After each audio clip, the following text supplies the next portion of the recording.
today to talk about creating a sustainable career as an indie artist. And obviously you've worked very closely with artists. You've been a lecturer for a long time, and you've run your own label, and you've been a manager, so you have a very broad overview of how to run an artist's career. Yes. So I'd just like to ask you, what is a key piece of advice that you would give to indie artists who want to create a sustainable career, one that lasts? I think just budgeting is really important, and when we talk about creating a sustainable career, I don't think people really lose energy playing music. You don't have to worry about wanting to write another song. We might go through periods where we have a little bit of a down time, but really thinking about the budgeting is a really huge thing. So writing down everything that we spend, and we're not going to know how to make a profit if we don't know what we're spending and where we're spending it. And any business takes time to grow and learn. And it might take 4 years or 5 years for a band to start earning a bit of a profit, but you won't know when that turning point is if you don't keep records.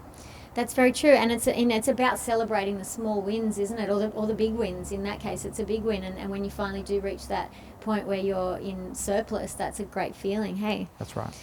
It's something that I'm constantly preaching to the artists I work with, that, they are a business. The minute they decide that they want to make money from it, they are actually a business now. What other kind of activities define that approach of running an artist business as a business?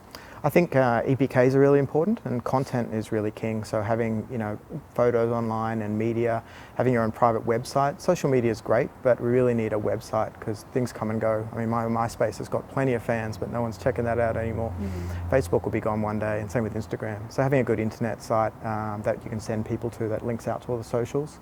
And really having good photo and video content, especially when you play a show. I think it's almost essential that you get some photos and videos from those shows. I always say to my artists, if you don't get photos and video, the show didn't happen.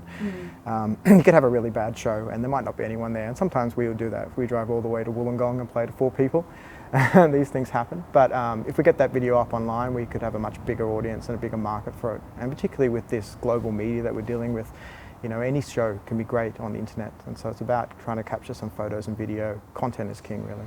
Yeah, I'm glad you said that, because I think repurposing content is, something that comes up in PR as well, and one of the others I've spoken to has mentioned that too, just being able to sort of repurpose content and give it as much life and as much reach as you possibly can.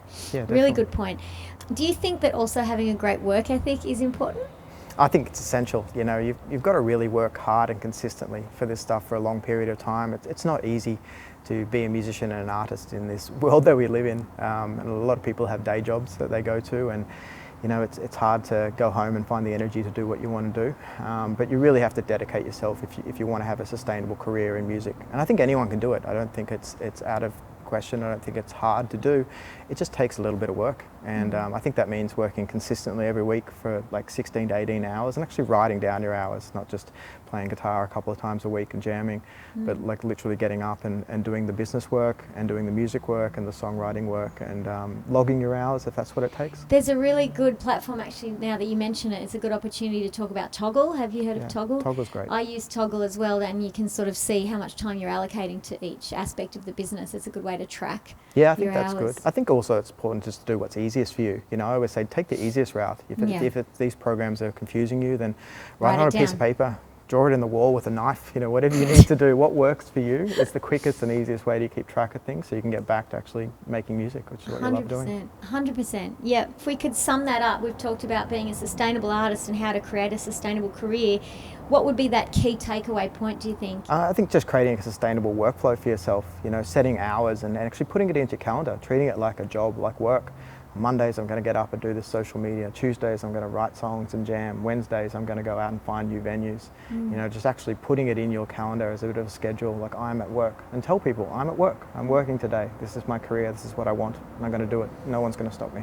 No one's going to stop me. Work hard consistently. Don't let anyone stand in your way. That's right. I love that guy. Thank you. Thank you so much. If you could create a famous musician version of yourself, I should ask you what kind of guitar would you play, but I'm going to ask you whose vocals would you choose? Oh, Freddie Mercury. I mean, how could you not pick Freddie? I love that you just knew the answer to that. Yeah, easy. Freddie was pretty amazing. Yeah, what a voice. Yeah, thank you. Awesome. Well, thanks so much for sharing this information today. Great, thanks for having me. Cheers. Cheers.